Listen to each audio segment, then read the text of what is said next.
Buen día, alumnos. En la clase de hoy les voy a dar algunas ayudas o consejos para poder completar los trabajos prácticos 3 y 4 del profesor Agustín.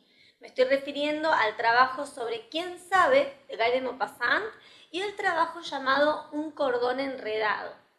Estos trabajos tenían como fecha de entrega el viernes 10 de abril, pero debido a este cambio de docente y que ahora me tienen a mí, y además considerando el Viernes Santo, vamos a correr esa fecha de entrega al martes 14 de abril. Esta información la tienen presente en el cuerpo de la clase en el archivo de Word. Bien, estas actividades que les propuso el profesor Agustín, sumado a las dos primeras que ya habían tenido, tenían como objetivo repasar los contenidos vinculados al género narrativo, que suponemos habrán visto años anteriores. ¿Qué es una narración? Una narración es un texto en el cual sus sucesos más importantes están vinculados por una relación de causa y efecto, encadenados, por eso me gusta hacer este gesto, encadenados en una relación de causa y efecto. Y esto hace que quien escribe una narración utilice principalmente un tipo de palabra que es el verbo en modo indicativo pretérito. ¿Qué estoy diciendo y a qué estoy haciendo referencia? A los puntos 3 y 4 del trabajo práctico Un cordón enredado, donde tienen que trabajar con los verbos. ¿Qué son los verbos? Los verbos son palabras que expresan, que significan acciones, estados o procesos. Y estas palabras cambian en función del tiempo en el que esas acciones son realizadas o en el que esos estados o procesos se producen. Y esto es muy importante porque este cambio en función de los tiempos no es el único que sufre el verbo.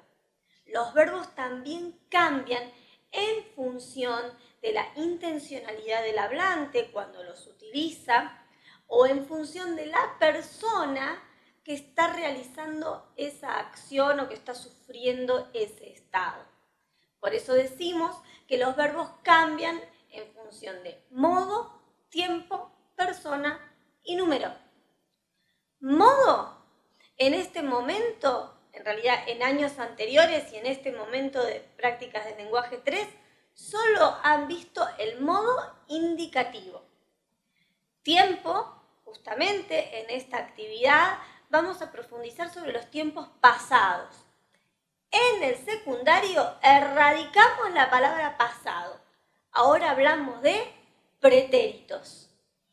En algún punto son sinónimos los términos, pero es correcto en la materia hablar de pretéritos. Persona, bueno, es muy sencillo. Si la acción la estoy realizando yo, la estás realizando vos, la está realizando él. O si la estamos realizando nosotros, ustedes o ellos. Hay algo que quiero dejar claro en este punto. Ustedes son hablantes de español y, en general, hablan bien. No hablan como Tarzán. Ustedes saben sobre verbos y los saben conjugar bien y saben cuando una acción es pretérita, es presente o es futura. Solo que no siempre somos conscientes de las cosas que sabemos. Lo bueno de esta materia y lo bueno de estas actividades del trabajo práctico del cordón enredado es que todo ya lo saben. Solo le tienen que poner nombre a eso que ya saben. En el punto 3 tienen un texto con los verbos sin conjugar, es decir, que no tienen tiempo. Y ustedes tienen que ponerle el tiempo correspondiente. No tienen que ir a buscar a ningún libro. Háganlo desde lo que les parece, desde el sentido común. Y una vez que ustedes redacten ese pequeño texto en el tiempo pasado, siempre en pasado, ¿no? En pasado, pero utilizando su sentido común, van a ver que va a quedar bien redactado. Y en el punto 4 sí, ahí viene la actividad de reflexión sobre lo que hicieron instintivamente. Reflexión sobre lo que hicieron instintivamente. Y esa reflexión es ponerle el tiempo, según el modo indicativo, que eligieron para esos verbos. ¿A qué tiempos hacemos referencia? Al tiempo pretérito imperfecto, pretérito perfecto simple y pretérito pluscuamperfecto. Estos 3 tiempos son los principales de cualquier narración. Las narraciones, que son estos textos con sucesos vinculados en una relación de causa y efecto, suelen utilizar estos 3 tiempos verbales. Entonces, es muy difícil escribir una narración en presente. Después les voy a dar algunos ejemplos, o un ejemplo. En general, los escritores prefieren hacerlas en pasado. ¿Por qué? Porque el pasado es muy largo. Entonces, me permite ir y venir a lo largo de ese pasado explicando varias cosas de lo sucedido. Por ejemplo, el ladrón utilizó una ganzúa para abrir la puerta, porque había aprendido a hacerlo en sus años de juventud, etcétera, etcétera. Utilizó una ganzúa o abrió la puerta. Esa acción es una acción puntual que se desarrolló en el pasado. Ese tiempo se llama pretérito perfecto simple y es uno de los que tienen que buscar. Toda acción es un tiempo perfecto que tiene una realización puntual y específica en el pasado, se llama pretérito perfecto simple. En sus formas singulares, en primera y tercera persona, tiene esta terminación aguda. Realizó, entró, robó. O si fuera primera persona, entré, robé, realicé. Y, habíamos dicho, utilizó una ganzúa porque lo había aprendido. Ahí utilicé otro pretérito, que es el pluscuamperfecto, que significa pasado de pasado. Yo estoy haciendo mi narración en pasado y quiero contar algo de un pasado más remoto de ese personaje.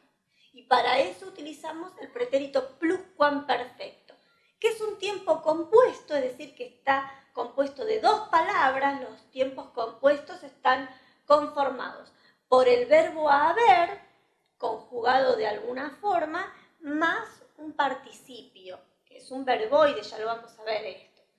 Es muy fácil porque cuando yo veo en una narración el término haber con la terminación había, es imperfecto, había amado, con un participio al lado, había amado, había aprendido, había robado, es un pluscuamperfecto.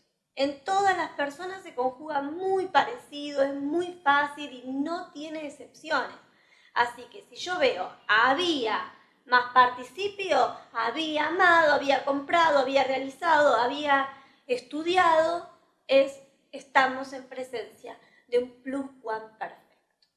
Entonces, en la actividad 3 del cordón enredado, conjugo los verbos en función de lo que me parece.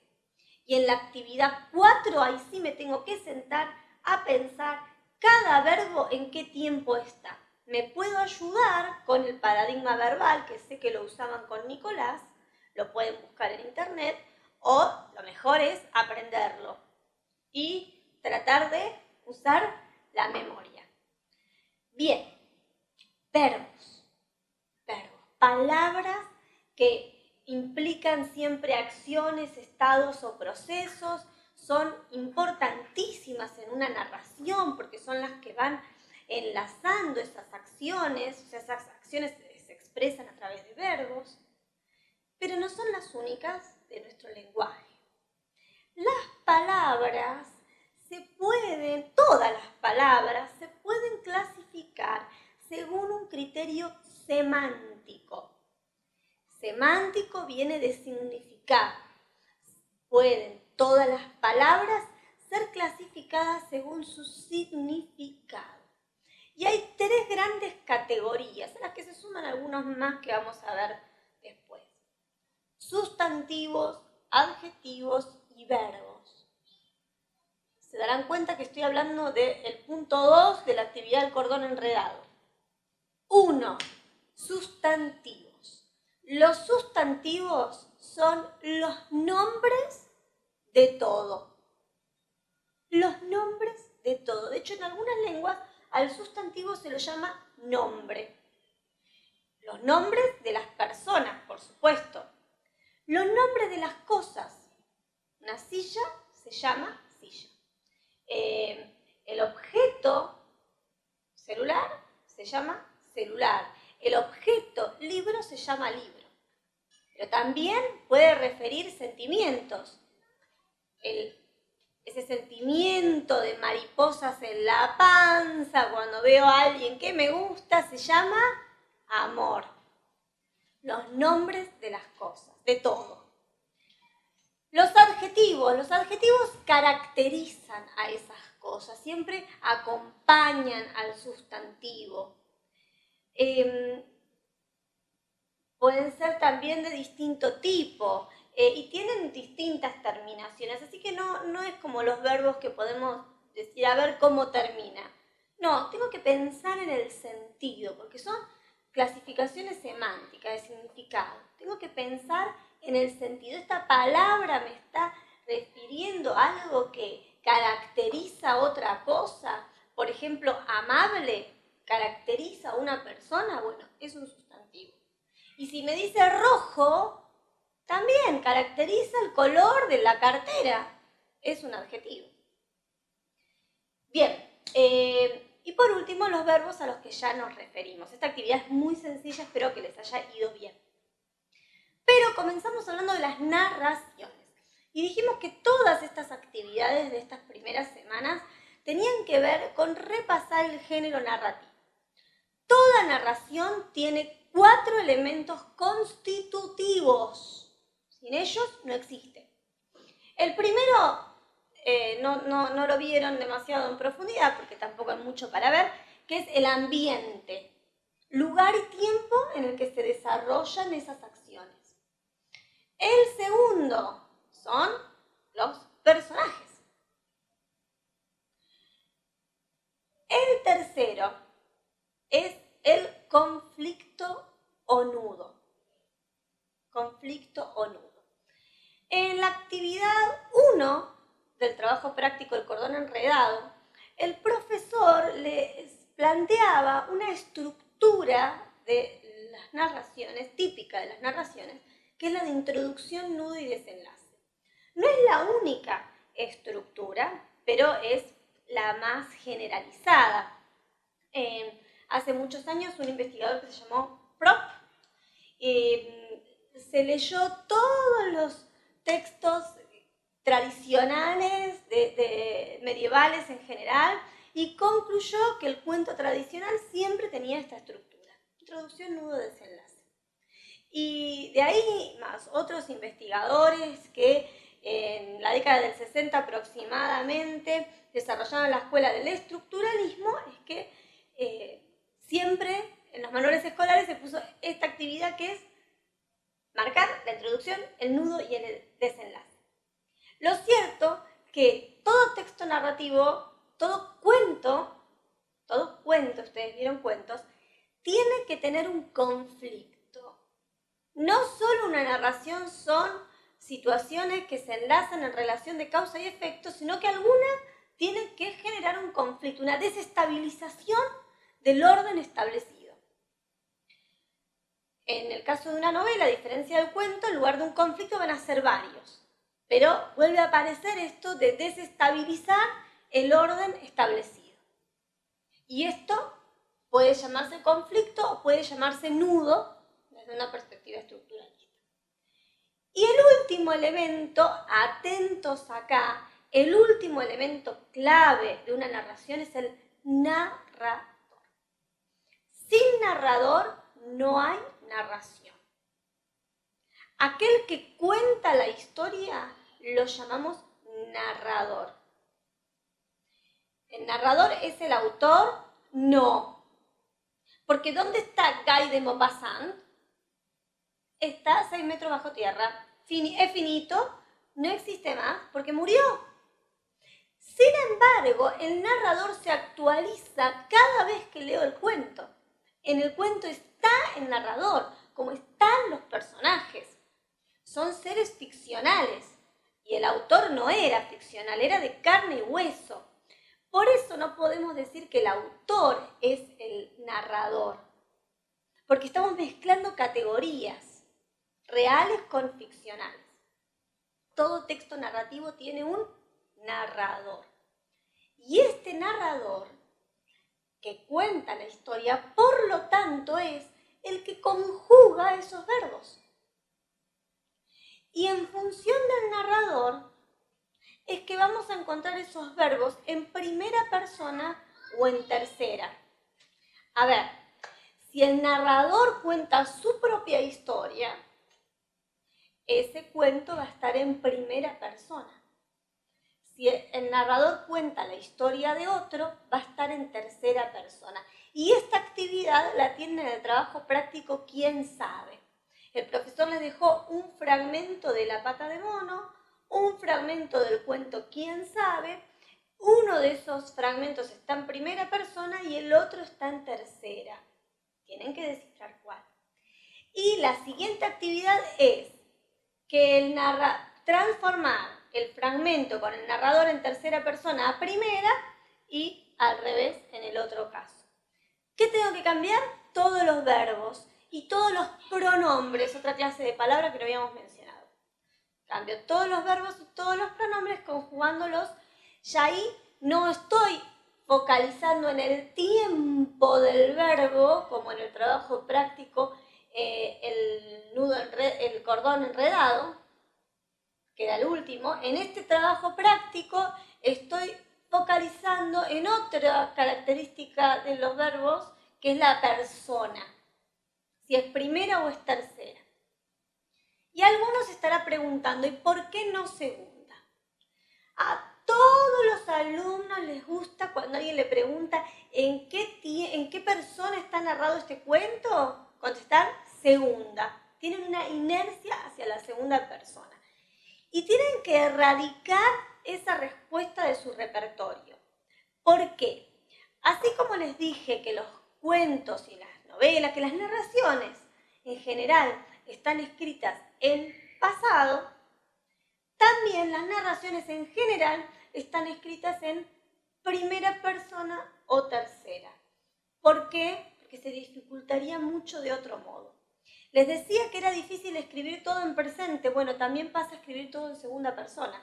Y ahora les voy a dar un ejemplo. Hay una novela de Italo Calvino que se llama Si una noche de invierno un viajante. La novela comienza así. Tienes en tus manos la última novela de Italo Calvino.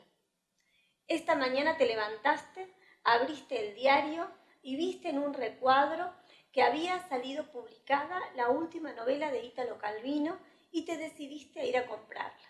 Bueno, de allí en más, este lector ficcional sale de su casa, va a la librería, al salir de la librería se choca con una chica y empiezan a pasar un montón de cosas y todo redactado en segunda persona. Bueno, es un experimento literario de Italo Calvino, que es un escritor contemporáneo alucinante, pero no es la tendencia. Nos chocaría mucho y sería de mucha dificultad leer todos nuestros cuentos así. Así que erradican de su mente la respuesta segunda persona para los narradores. Bueno, hasta acá mis consejos y ayuda para desarrollar estos trabajos prácticos. Por si el video les pareció muy largo, abajo les voy a dejar algunos tips de lo que les comenté y para la realización de los trabajos escritos. Recuerden que los tienen que entregar como última fecha el 14 de abril. ¿Cómo los entregan? Los envían por correo electrónico a la dirección que tienen en el cuerpo de este trabajo, en el archivo de Word, que es profenivil@gmail.com. El trabajo lo hacen en el mismo archivo de Word que descargaron del profesor. Ahí mismo completan las respuestas. las guardan y los cierran. Van al correo electrónico, ponen mi dirección en destinatario, adjuntan el archivo, buscan el botón de adjuntar, buscar en el equipo, buscan el nombre del archivo que ustedes lo tengan, abrir y ahí queda adjuntado. Y en el cuerpo del mensaje, porque tiene un espacio para escribir en el correo electrónico, ponen soy tal persona, envío el trabajo, saludos. Y en el asunto, no se olviden, en el asunto poner prácticas del lenguaje, tercer año y la fecha. Esto es muy importante. Y si pueden su nombre también, porque no siempre coincide con lo que está escrito en el correo electrónico. Y esto pasa con los adultos también, ¿eh? Si tienen un correo electrónico que es soy el osito @hotmail, nunca voy a saber de quién es ese trabajo. Tenemos que aprender a manejarnos en este formato digital y es un aprendizaje más. Gracias por haber llegado hasta el final de este video. Nos vemos mañana con más prácticas del lenguaje. Que tengan un bello día, una bella tarde. Dios los bendiga. Hasta luego.